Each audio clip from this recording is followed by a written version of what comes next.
¿Qué hay, camaradas? ¿Cómo estamos? Espero que se encuentren muy bien. Les mando un gran saludo. La verdad es que pocas veces en la vida se tiene el privilegio de hacer tres cosas que le gustan a uno al mismo tiempo, y a mí se me acaban de alinear los astros.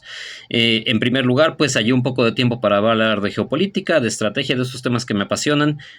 Número dos, habrá un enorme, se los dije, se los advertí en este video, consta en el material que tengo publicado en video.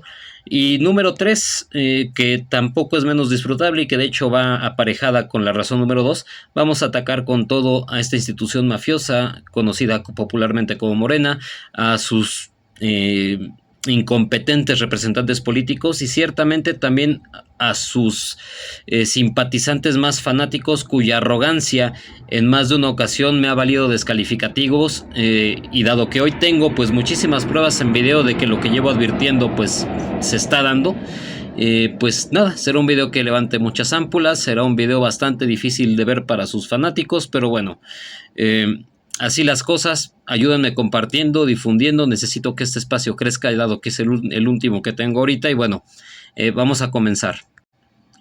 Y bueno, para este video vamos a seguir la metodología que ya se está volviendo habitual, ¿no? Primero vamos a poner un contexto político, después vamos a una parte analítica y después a una parte en la que voy a dar mis perspectivas de lo que está sucediendo y de lo que podría suceder, de las posibles derivas de esta situación. Y bueno, sin más, vamos a hablar primero del contexto. Supongo que a esas alturas del partido todos conocen la situación.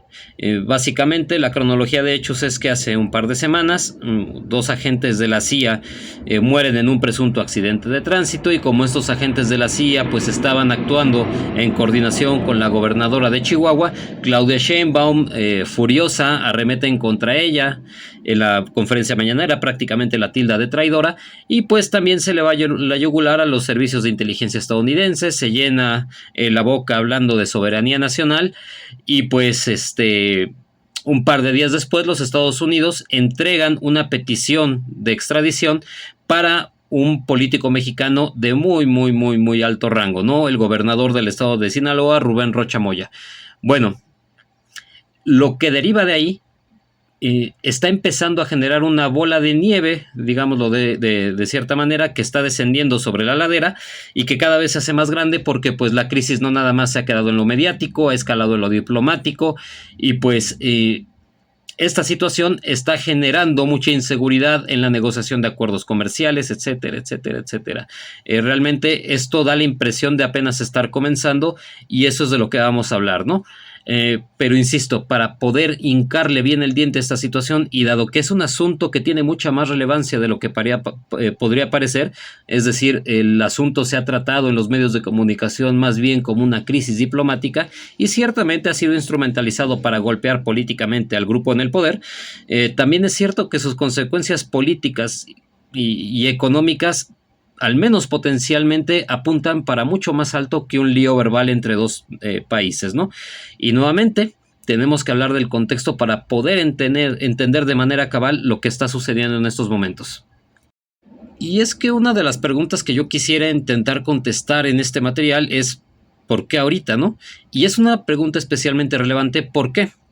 Porque, a ver, en principio, México es un país que no tiene soberanía nacional, camaradas. Es un país que sí tiene cierto margen de maniobra a la hora de negociar acuerdos comerciales, dada la entidad económica y la interconexión que hay entre la economía estadounidense y la mexicana. Sí, en ese sentido, en la relación de negocios tiene cierta capacidad operativa, ¿no? Tiene cierta capacidad de negociación, pero en términos de política exterior, que es lo que importa, en términos de proyecto de Estado, México es un país conquistado desde 1848. Ya les he dado muchas explicaciones en múltiples materiales y espacios del por qué esto es así. Si quieren, un día de esto hablamos con mayor amplitud, pero no se hagan ilusiones, camaradas. México es un país absolutamente carente de soberanía en términos geopolíticos, en términos de proyecto de Estado, ¿no? Y en ese sentido, pues choca bastante el hecho de que Estados Unidos haya enviado una misiva en estos momentos, ¿no? Y la verdad es que para quienes sabemos de estas cosas suena bastante ridículo que Claudia Sheinbaum hable de soberanía nacional cuando pues pocas administraciones han entregado tanto a México y lo han dejado tan inerme a los Estados Unidos como lo han sido las administraciones morenistas, ¿no? Nuevamente de esto yo ya hablé hace muchos años, literalmente durante el primer mandato de Trump y la renegociación del TEMEC. Por ahí tengo uno de mis primeros videos, de hecho, pero bueno. Esto en principio. Otra razón por la cual extraña y por la cual deberíamos preguntarnos por qué en este momento es el hecho de que los Estados Unidos siempre han tenido aquí a sus agencias de seguridad operando. Simplemente pónganse a pensar en esta situación. Rusia es un país con armas nucleares, es un país que está a miles de kilómetros de los Estados Unidos, es un país en guerra que tiene a todos sus sistemas de seguridad, sus organismos de seguridad en alerta máxima, dado que está en guerra prácticamente contra toda la OTAN, y aún así se les cuelan agentes estadounidenses, aún así hay agentes de la CIA, agentes de la NSA operando en territorio ruso. Si esto sucede en un país de esta entidad y en un país que de verdad tiene soberanía, ¿qué podemos esperar de un país que comparte frontera con los Estados Unidos? Por cierto, una de las fronteras más porosas del mundo, un país que prácticamente carece de soberanía y cuyos organismos de seguridad brillan por su ineficiencia, ¿no? Entonces, pensar que la CIA no opera en México, que la NSA no opera en México, que la DEA no opera en México, es absolutamente ridículo. Siempre han operado en México. De hecho, un dato curioso, 3 presidentes mexicanos han estado en la nómina de la CIA. José López Portillo, Miguel de la Madrid y, si no me estoy equivocando, creo que Luis Echeverría, pero de este último no me hagan mucho caso, lo pueden investigar, ¿no? Bien, este es el grado de infiltración que tienen los organismos de seguridad estadounidenses en el Estado mexicano. Existe una subordinación absoluta y un contubernio absoluto con las organizaciones de seguridad de los Estados Unidos, ¿no? Es cierto que algunas administraciones mexicanas han logrado poner ciertas cortapisas a su marco de acción, pero han sido gobiernos que, si bien pueden exigirle a los Estados Unidos ciertas prebendas a la hora de mantener a raya las actividades de sus servicios de seguridad, por otra parte, pues entregan otras partes de la, entre comillas, soberanía nacional, ¿no? Concretamente, el PRI ha sido especialmente efectivo en esta situación, ¿no? Además, el PRI fue un partido sumamente represor de aquellos movimientos que Estados Unidos podría considerar como subversivos y como potencialmente o como amenazas muy potenciales, ¿no? Bueno, en este sentido, nuevamente, si México siempre ha estado subordinado, si todo el mundo sabe que la CIA opera en México, como por qué Estados Unidos se encabronó por esto, ¿no? Y ahora, igualmente Claudia, o sea, ¿por qué México, por qué Claudia Sheinbaum la hace de pedo por algo que no se haga tonta? Claudia sabe que esto siempre ha sucedido. Entonces, si sabe que siempre ha sucedido, ¿por qué la hace de pedo, no?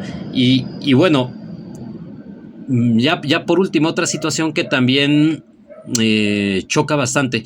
Todo el mundo sabe que en México las autoridades locales siempre están en contubernio con los poderes fácticos. Ya nuevamente, de esto sí necesito hablar con mayor amplitud, pero les voy a poner un ejemplo que siempre les cuento a mis alumnos, ¿no? Rusia y México tienen dos similitudes, o tienen una similitud muy interesante en términos de construcción del Estado, ¿no?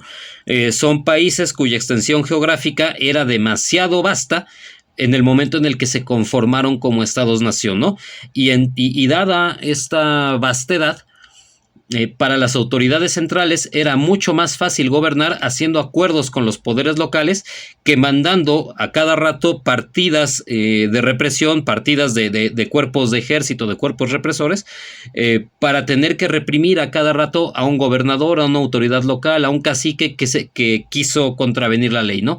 En este sentido, tanto México como Rusia incentivaron, o sus condicionantes geográficas y su modo de gobernanza incentivó bastante el surgimiento de poderes locales. Dependían mucho de los poderes locales para poder gobernar y ciertamente dependían bastante de las redes clientelares y eventualmente de corrupción, ¿no? Entonces, esto nuevamente no es una situación antigua, no es una situación no es una situación nueva. Esta situación pues viene de mucho tiempo. De hecho, yo recuerdo que cuando iba entrando a la UNAM, pues conocí gente de muchos estados de la República: Veracruz, Guerrero, Nayarit, Chiapas, etcétera, etcétera, etcétera. Y todos ellos me narraban cómo los narcotraficantes locales pues se paseaban como Pedro por su casa y tenían contubernios con los gobiernos estatales, y del partido que ustedes quieran, no nada más de por aquel entonces PRD, sino del PRI, del PAN, etcétera. Vaya, la narcopolítica es también una constante en el gobierno mexicano. Nuevamente, la pregunta que nos debemos hacer es ¿por qué ahora? Y bueno, es entonces, puesto todo este contexto, en donde vamos a empezar a la parte analítica de este material, ¿no? Me parece a mí que lo de Claudia es mucho más sencillo de explicar. ¿Por qué? Porque Claudia Sheinbaum es una figura política que se encuentra en una situación muy compleja, porque por una parte vive a la sombra de un líder político increíblemente carismático como lo es Obrador, pero un líder político que le dejó un auténtico cagadero en las finanzas públicas, que le dejó un caos en la administración pública, que le dejó cifras de inseguridad realmente espantosas simplemente de ver, y ya ni qué decir de su manejo. Le dejó problemas económicos, le dejó boquetes fiscales, le dejó una enorme deuda pública, y ciertamente esta situación, este enorme dispendio que se hace en los programas sociales, pues le deja con muy poco margen de maniobra para poder ella emprender algún tipo de proyecto que pueda tildar de suyo. Realmente gran parte de lo que Claudia está haciendo pues es continuar con el dispendio que ha iniciado Obrador, ¿no? Y si a esto le sumamos el hecho de una crisis económica que se avecina, no nada más por el cierre del estrecho de Hormuz, con situación que también les había advertido, sino por también la aparentemente infinita negligencia de este régimen para poder manejar asuntos de carácter técnico, ¿no? Bien, Claudia necesita gobernar a través de la imagen, ya que es incapaz de gobernar a través de la eficiencia, ya que es incapaz de tener un logro que pueda decirle a los mexicanos: miren, aquí hay un sistema de salud pública que ya funciona, aquí se demuestra que ya han bajado las cifras de que la percepción de inseguridad ha disminuido, que han disminuido los asesinatos. Realmente nadie le cree, salvo sus fans más acérrimos, nadie le cree a Claudia que la seguridad haya mejorado, aunque sea un poco. Cualquiera que quiera tener un pequeño proyecto económico sabe lo fácil que es que te empiecen a cobrar derecho de piso, incluso en lugares que antes estaban exentos de esta situación, como por ejemplo la zona central de la Ciudad de México, ¿no? Bien, en este sentido, es comprensible que Claudia esté intentando apuntalar su imagen, porque realmente es lo único que tiene, lo único que podría presumir, lo único que podría, ya no diré legitimarla, pero lo único que puede sostenerla ante sus votantes es la imagen de ser una mujer fuerte y capaz. Y por eso, pues al igual que Obrador, se mete con el rey de España, por eso, al igual que su predecesor, pues se mete con sus contrincantes políticos, tildándolos de traidores.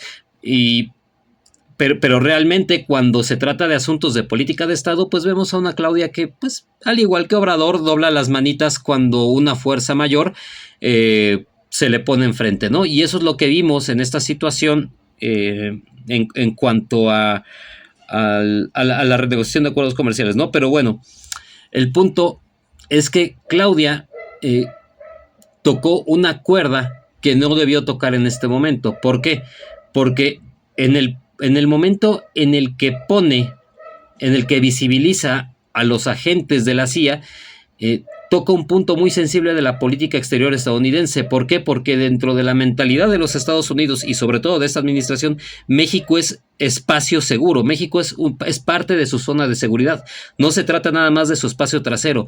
Estados Unidos necesita operar sus agencias de seguridad en México por cuestiones relacionadas con el terror, espacio, erismo, por cuestiones relacionadas con el tráfico de espacio, cientes, etcétera, etcétera, etcétera, ¿no?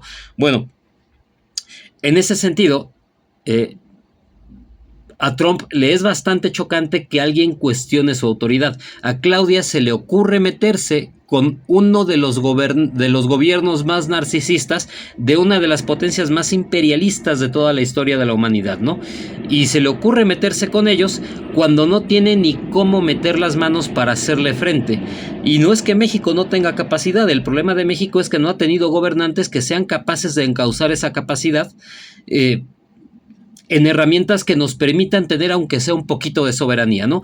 Y es en este sentido que cuando Claudia, intentando apuntalar su imagen, se mete con las agencias de seguridad de los Estados Unidos, que estos últimos deciden responderle, órale, así nos vamos a llevar. Bueno, pues acabas de comprar todos los boletos para una rifa. ¿Y qué es lo que se saca Claudia en esta rifa? Bueno, lo que se saca nuestra presidenta es una petición de detención para un gobernador en funciones de un estado mexicano, ¿no? Ya les había hablado, Rubén Rocha Moya, gobernador de Sinaloa. Y esto sí es algo sin precedentes. ¿Por qué? Porque no es el primer criminal que se detiene. Aquí hago un pequeño paréntesis porque nuevamente tenemos que abundar un poco al contexto. Y a través de ese contexto nuevamente darle peso a la pregunta del por qué ahora. A ver, en primer lugar, ¿por qué México la hace tanto de pedo si no es el primer criminal mexicano que entregan? De hecho, es bastante chocante que se exijan pruebas. Una, esto no tiene base jurídica, y dos, es hipócrita porque ¿cuántos traficantes no ha entregado México acusados de delitos mucho más graves del que están acusando a Rocha Moya, sin exigirle prueba alguna a los Estados Unidos? Simplemente, sí, tómalo. Simplemente hace un par de meses se entregaron como a 20, o sea, sí, ¿no? Casi 30, de hecho, casi 30, todos ellos relacionados con lo de Maduro, ya también les había comentado, pero bueno. En principio no es el primer criminal que exigen los Estados Unidos y no es la primera vez que se entregan sin pedir pruebas, ¿no? En segundo lugar, tampoco es el primer funcionario mexicano que es acusado y juzgado en los Estados Unidos. García Luna, Cienfuegos, etcétera, ¿no? Y tampoco es el primer gobernador mexicano acusado y juzgado en los Estados Unidos por esta situación. Si no mal recuerdo, Tomás Yarrington, y creo que Javidú también va para allá, ¿no? Entonces, nuevamente la pregunta, ¿por qué ahorita? Bueno, en este punto, los Estados Unidos tienen una actitud desconcertante. Usualmente, los Estados Unidos tienden a esperar a que estos gobernantes dejen de estar en funciones, a que estos individuos dejen de estar en funciones. Una, porque ya no es necesario tener un proceso de desafuero, esto agiliza la situación. Y dos, porque pues el acusar a una figura en funciones siempre es un golpe para la administración corriente, ¿no? Y en ese sentido, pues el acusar a un gobernador mexicano deteriora sí o sí las relaciones con tu vecino. Y Estados Unidos había preferido hasta hace poco decir, bueno, déjalos, ya los agarraré cuando pierdan el fuero, ¿no? Había preferido llevar la fiesta en paz, pero en este momento ha optado por no hacerlo. Y no es que Estados Unidos tenga escrúpulos, mucho menos un gobernante como Trump, sino que simplemente en este momento ya le está importando un reverendo cacahuate. Y es entonces en donde vamos a poder estar en condiciones de empezar a responder esta pregunta del ¿por qué? ¿Por qué ahora, no? Y bueno, las razones son muy diversas, créanme que hay muchos motivos. En principio, la más obvia, ¿no? O sea, Claudia es la mandataria. Es una mandataria títere, y eso Trump lo sabe. Trump no respeta a los mandatarios que son títeres de algún otro poder, ¿no? Y Trump sabe que Claudia, pues, es títere de Andrés Manuel López Obrador. Y en ese sentido, Trump se permite incluso ser sarcástico con ella, con la desgracia de que Claudia malinterpreta el sarcasmo como halago, ¿no? Pero más allá de la comedia involuntaria de la cual Claudia, pues, es protagonista, hay que decir que tú no puedes ridiculizar a un narcisista si no tienes cómo enfrentarlo, y en este momento pues Claudia comete ese error. Pero más allá de las razones personales que Trump pueda tener, más allá de su ego aparentemente infinito, hay que decir que otra situación es importante. Para Estados Unidos el problema del FENTA espacio Nilo es real. Ya se los he repetido en muchas ocasiones, y aquí nuevamente me retrotraigo a este video en el que hablé de la deriva geopolítica de la 4T. En este video yo ya había advertido que una situación así iba a empezar. Yo ya había advertido, de hecho no nada más en este video, sino en ocasiones anteriores, que Estados Unidos está preparando una intervención en el territorio mexicano. Literalmente llevo años advirtiendo de esta situación. Y bueno, les había comentado que gran parte de la justificación de esta intervención estadounidense descansa en la percepción de los Estados Unidos, percepción no carente de fundamentos, de que este gobierno no hace absolutamente nada para combatir un problema que para ellos es real. El problema de los estupefacientes para los Estados Unidos es un problema no nada más de salud pública, es un problema de nivel geopolítico, porque México, con su inoperancia, está permitiendo que, corrijo, reajusto cable. La inoperancia del gobierno mexicano es un factor fundamental para que cada año en Estados Unidos mueran más gringos de sobredosis que durante todos los años que duró la guerra de Vietnam. Es decir, aproximadamente 100,000 gringos mueren cada año por sobredosis de Fenta. Y si no mal recuerdo, en Vietnam oficialmente murieron cerca de 65,000, 75,000 aproximadamente, ¿no? Es decir, para los Estados Unidos es un problema real, porque esa es la última generación joven de los Estados Unidos que va a estar en condiciones de competir económicamente en contra de los chinos, ¿no? Bueno, ya les había comentado en este video que para los Estados Unidos esto es un problema real. Y entonces, ¿qué sucede cuando Trump declara al Fenta Nilo como un arma de destrucción masiva y a los cárteles como organizaciones terroristas?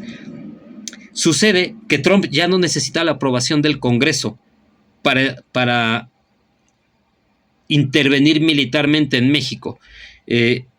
Trump, con esta declaratoria, puede hacer lo que hizo en Venezuela, puede pasarse por el arco del triunfo la aprobación del Congreso o puede hacer lo que está haciendo ahorita mismo en Irán y simplemente por sus pantalones y sin tener que avisar, intervenir discrecionalmente cuando quiera. ¿Por qué? Porque él está combatiendo organizaciones internacionalmente reconocidas como terroristas, y en tanto que estas organizaciones son consideradas como criminales, las acciones que se efectúen contra ellas son consideradas como policiales.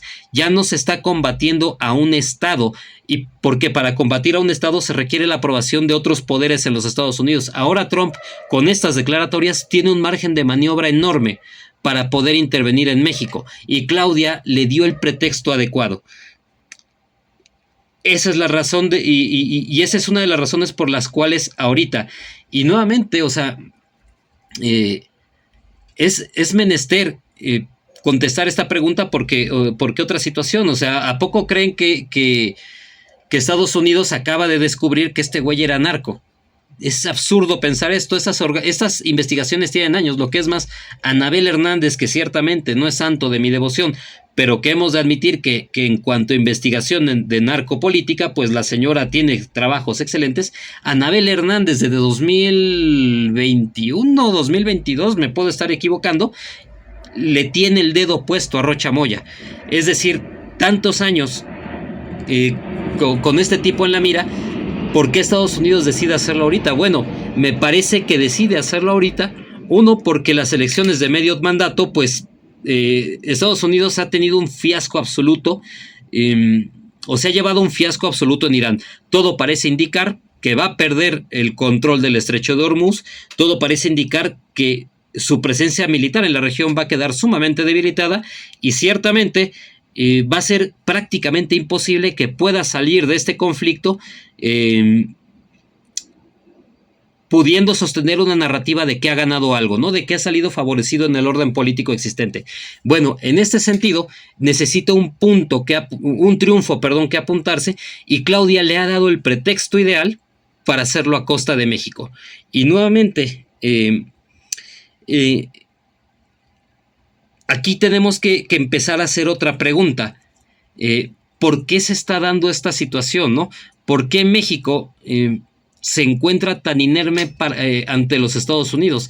Y aquí es donde nuevamente tengo que decir, se los dije, y ciertamente, más allá del sarcasmo o de mi humor negro al principio, en la introducción de este video, créanme que no me da gusto decir se los dije en esta situación. A mí me gustaría mucho equivocarme en esto que he dicho, pero desgraciadamente creo que no va a ser así. México, la negligencia del grupo en el poder, el contubernio que existe, tan cínico que existe de este gobierno para con las organizaciones criminales, se está dando en un momento en el que los Estados Unidos de verdad necesitan combatirlas. Y ojo, tampoco estoy diciendo que los Estados Unidos sean inocentes. Todos sabemos que también en Estados Unidos hay organizaciones, hay gobernantes, hay grupos de poder que se benefician de esta situación, ¿no? Pero bueno, si México se encuentra tan inerme es, en mi opinión, por dos cosas. La primera, que México no tiene para dónde hacerse. La única herramienta que tendría México para decir, a ver, tú no puedes venir a dictarme cómo ejercer mi política de seguridad, porque tú también eres cómplice de esta situación, porque también tus bancos lavan este dinero, porque también tus productores de armas le venden armas a estas organizaciones criminales mexicanas, porque también tu industria farmacéutica ha promovido esta situación. Todo esto es cierto. Desde Estados Unidos también hay complicidad. Los Estados Unidos son tan culpables como México del problema del FENTA Espacio Nilo. Esto es así. El problema es que México no puede decir ni pío, no nada más por falta de fuerza militar, sino por el hecho de que todas estas cadenas de complicidad también benefician al grupo en el poder. Las grandes fortunas, producto de la corrupción que han acumulado los gobernantes mexicanos, no se esconden en el sistema bancario mexicano, se esconden en el sistema bancario dominado por los Estados Unidos. Y en tanto que se esconden en este sistema bancario, los gobernantes mexicanos no pueden poner una denuncia ante un sistema del que ellos mismos se están beneficiando personalmente. Si los gobernantes mexicanos no estuvieran tan coludidos con el problema del narco espacio tráfico, podrían tener cierto margen de maniobra para llevar este asunto a cortes penales internacionales para exigir el fin del secreto bancario en el territorio mexicano, por poner un ejemplo, para hacer auditorías, para empezar a investigar a las empresas estadounidenses que también coadyuvan en el lavado y en el tráfico de dinero. Podrían tener margen de maniobra para hacer mucha inteligencia financiera. De hecho, algo que hay que decir, Ebrard le ganó una demanda a las empresas productoras de armamento estadounidenses, y el hecho de ganar esta demanda demuestra que hay hay mecanismos jurídicos e institucionales de poner a los Estados Unidos en aprietos. México también podría presionar con la carta comercial, porque el grado de integración de la economía estadounidense con la mexicana también haría sufrir a los Estados Unidos en caso de no reanudar el TEMEC, o en caso de poner condiciones que de plano le hagan a México mucho más fácil salirse del acuerdo que quedarse en él, ¿no? México podría hacerlo. El problema es que los políticos mexicanos están tan coludidos con este negocio que su situación de privilegio depende de que este negocio se mantenga ahí. En consecuencia, el atacar al narco espacio tráfico es atacar al gobierno mexicano, y el atacar a las redes internacionales que protegen este negocio implica también afectar los intereses personales de la inmensa mayoría del andamiaje político mexicano, ¿no? En ese sentido, México no puede hacer absolutamente nada.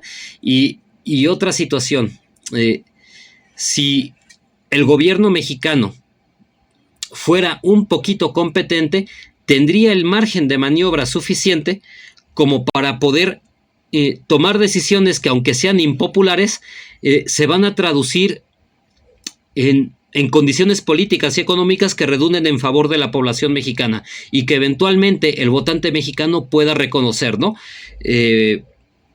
Pero desgraciadamente, lo único de lo que vive este gobierno es de medidas paliativas. Lo único de lo que vive este gobierno, lo siento, es de medidas populistas.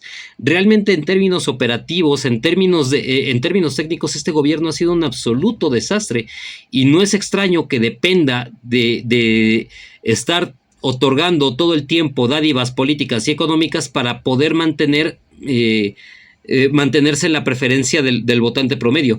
Y en última instancia, me parece, el hecho de que estemos tan débiles ante los Estados Unidos es en gran medida culpa del votante medio mexicano. Y lo siento, porque aquí sí me voy a tener que meter con los votantes acríticos, al menos los acríticos de Morena. En México no hay oposición. En México la gente le otorgó todo el poder a Morena. ¿Y qué es lo que tenemos? Tenemos cortes que carecen de credibilidad, cortes en las cuales tenemos cortes que no son susceptibles de ser escuchadas en tribunales internacionales, porque todo el mundo sabe que estas cortes están absolutamente subordinadas al Ejecutivo y al grupo en el poder. ¿Con qué cara México va a demandar a los Estados Unidos o alguna de sus instituciones o alguno de sus grupos de poder ante tribunales internacionales cuando el gobierno es parte acusadora y cuando el Poder Judicial mexicano, que se supondría tendría que ser el representante del gobierno mexicano, pues está directamente coludido con aquellos que están siendo investigados? Realmente el hecho de que Morena no tenga ningún tipo de oposición política le permite hacer y deshacer como quiere, cuando quiere, le permite ser negligente, porque la gente no penaliza la negligencia de Morena. El pueblo mexicano, el votante mexicano está secuestrado emocionalmente por Morena. De hecho, al votante mexicano le habla Estocolmo y le dice, güey, devuélveme mi síndrome. O sea, realmente el hecho de que el pueblo mexicano, de que el votante mexicano no penalice la incompetencia de Morena, el hecho de que no exista una oposición a la altura y capaz de capitalizar la negligencia de Morena, nos ha dejado en una situación que prácticamente no tiene salida. Y la verdad es que en este punto tenemos que hablar de lo que podría suceder. O sea, teniendo a Trump en el estado en el que se encuentra, yo creo que los andamiajes políticos, las fuerzas económicas, el momento político, de hecho, todas las fuerzas necesarias están confluyendo para que Estados Unidos haga algún tipo de intervención en el territorio mexicano. Realmente yo no veo yo no veo cómo este gobierno pueda decir a los Estados Unidos, mira, tú no puedes intervenir aquí porque yo estoy dando resultados en esto y en esto. Yo sé que tú tienes problemas, que para ti las drogas son un problema, pero pues mira, nosotros estamos teniendo esta política y está dando estos resultados. ¿Con qué cara le decimos a Estados Unidos esto? Trump tiene todo, o sea, a pesar de que, ojo, yo no estoy justificando absolutamente nada, nadie me puede acusar a mí de ser pro-yanqui, ni mucho menos. Pocas personas son tan acérrimas críticas de Estados Unidos como su servidor. Pero realmente, insisto, para los Estados Unidos este problema es real. Y no estamos siendo parte de la solución, al contrario, o sea, estamos siendo parte integral de uno de sus problemas más graves. Y aunque yo no apruebo lo que Estados Unidos hace, me parece que tienen el pretexto ideal, ¿no? Yo no creo que Estados Unidos invada territorio mexicano, al menos no a gran escala, pero sí creo que van a empezar a emular lo que le sucedió a Maduro una y otra vez, ¿no? Realmente México la tiene bastante complicada. La tiene bastante complicada porque otra situación. Tampoco es que los Estados Unidos estén haciendo una petición irracional. Lo siento, pero aquí sí no hay... Aquí Estados Unidos sí tiene toda la razón del mundo. O sea, Estados Unidos no está exigiendo a este güey para ser juzgado. Le está diciendo, a ver, güey, o sea, necesito que lo detengas. Estamos en una fase en la que todavía ni siquiera está siendo enjuiciado. Estados Unidos está pidiendo, deténlo, porque lo quiero enjuiciar, y cuando me aprueben, cuando el fiscal logre demostrar ante el tribunal que este güey debe de ser juzgado, ojo, no ser declarado culpable, simplemente que existen los elementos probatorios o indiciarios suficientes para ser juzgado, yo te los presentaré a ti, pero necesito que lo detengas. Si no lo detienes, pues estás obstruyendo mi justicia, ¿no? Y estás violando, pues, acuerdos internacionales como este acuerdo de extradición. Ojo, Estados Unidos le está diciendo deténlo y entrégamelo, pero todavía no está siendo enjuiciado. Y ojo, el cargo que le están fincando no exige que se entreguen pruebas porque se le está juzgando por conspiración. Y cuando se te juzga por conspiración, la prueba de carga es mucho menor, porque sí, o sea, si te están juzgando por conspiración para traficar estupefacientes, no es lo mismo que te juzguen por tráfico de estupefacientes. Es decir, si a mí me juzgaran por tráfico, tendrían que demostrar que yo estoy directamente ligado, tendría que haber ahí pruebas periciales y tendría que haber pruebas mucho más sólidas que simples testimonios, pero para conspiración simplemente bastan los testigos. ¿Y qué es lo que hizo México? Nuevamente, esta es otra de las situaciones por las cuales estamos así, por la negligencia de este gobierno y por su falta de visión. Y nuevamente, aquí estamos en un se los dije. Sobre todo en geopolítica tercermundistas advertimos que cuando se entregó a García Luna, se le había dado a los Estados Unidos a un hombre que tenía muchísima información, de la mitad o más de los políticos mexicanos. En su momento Morena lo celebró con campanas al vuelo. Obrador prácticamente lo arropó como un triunfo suyo cuando él no tuvo absolutamente nada que ver con esto, pero Obrador estaba pletórico, el güey estaba extasiado de la detención de este güey porque pues contribuía a fincar lo que más le gusta al morenismo, lo único de lo que vive, que es de la imagen, ¿no? Y en tanto que para Obrador el vilipendiar la imagen de su rival significa mediocremente creer que la propia se realza, pues lo tomó de muy buena gana, ¿no? Pero cuando empezó a caer el Mayo, cuando empezaron a caer otro tipo de capos de mayor entidad, pues ahora tenían herramientas para acusar no nada más a políticos de oposición, sino a políticos del grupo en el poder en funciones, ¿no? Y el hecho de que México haya entregado a tantos capos, haya entregado a tantos líderes de organización tan importantes sin chistar a los Estados Unidos, pues nos habla también de la falta de visión, porque ahora Estados Unidos, pues, insisto, tiene testimonios, tiene información que es de valor estratégico. Y realmente, pues nuevamente, la falta de visión de Morena, el hecho de que lo único que vean sea su propia imagen, o más bien de que lo único que les importe es su imagen pública y no las consecuencias que pueda tener una decisión de carácter operativo a futuro, pues nos tiene así. Y bueno, realmente no me es grato, no me es grato, se los dije, pero es que ha sido así, ¿no? Y bueno, yo lo voy a dejar por aquí, no quiero que este video se alargue demasiado, pero bueno, por favor ayúdenme con su difusión, comentando, compartiendo. Si son fans de Morena, no hagan corajes. Camaradas, si ustedes de verdad, ustedes le deben de exigir con mucha mayor severidad a Morena, porque ustedes votaron por ellos. Fueron ustedes. Fue la ilusión, si quieren, la esperanza de que muchos de ustedes depositaron en ellos, la que están traicionando. Yo realmente siempre he sido crítico con ellos. Ustedes saben cuáles son mis posturas políticas. Yo soy un estalinista de la muy vieja escuela. Me considero alguien de izquierda realmente radical. Pero vaya, al margen de esta situación, cualquier persona que empeña su voto por alguien, pues es quien más le debe de exigir, porque es su confianza, es vaya, es la esperanza, es la confianza que depositaste en este político con la que está en juego, ¿no? Los que no votamos por ellos realmente, pues, no por nada somos críticos, ¿no? Pero insisto, el hecho de que el votante de Morena no penalice la incompetencia, pues es lo que tiene este gobierno así, y lo que le da rienda suelta para hacer estupidez tras otra, ¿no? Pero bueno, lo quiero dejar por aquí, camaradas. No quiero enojarme demasiado. Urbi et Orbi, abrazos, no balazos. Bye bye.